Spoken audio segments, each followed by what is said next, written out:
ازيكم يا حبايبي؟ عاملين ايه؟ يا رب تكونوا بخير.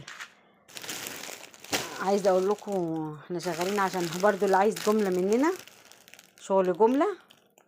عندنا تقومه جميله جدا من القطن برضو وجميله، والله ما شاء الله، بسم الله ما شاء الله.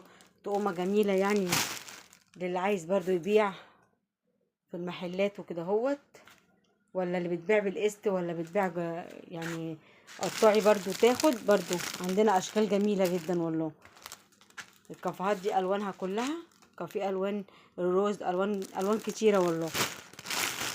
واللي هو نظام الفراشه ده جميل جدا يعني. حبه تقومه بسم الله ما شاء الله، جمال جمال يعني. عندنا اشكال جميله برضو للي عايز جمله، بس بقى طبعا بعد العيد ان شاء الله.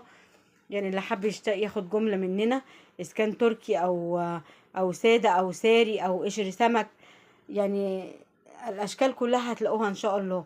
اللي حابب ياخد جمله، الخياطة اللي حابة تاخد فكرة عن البيع والشراء، لو هي عايزة تعمل مشروع جديد يعني تمشي نفسها بيها، معاها برضو هنفهمها كل حاجة. واللي حب فاتح محل عايز ياخد جملة، اللي عايزة تشتغل وهي بتبيع بالقسط وكده هوت برضو يعني. ما شاء الله شغل برضو جميل جميل جدا. يلا ربنا يوفقنا ويوفقكم يا رب، ويفتح لكم باب من عنده ويفتح لنا باب معاكم يا رب.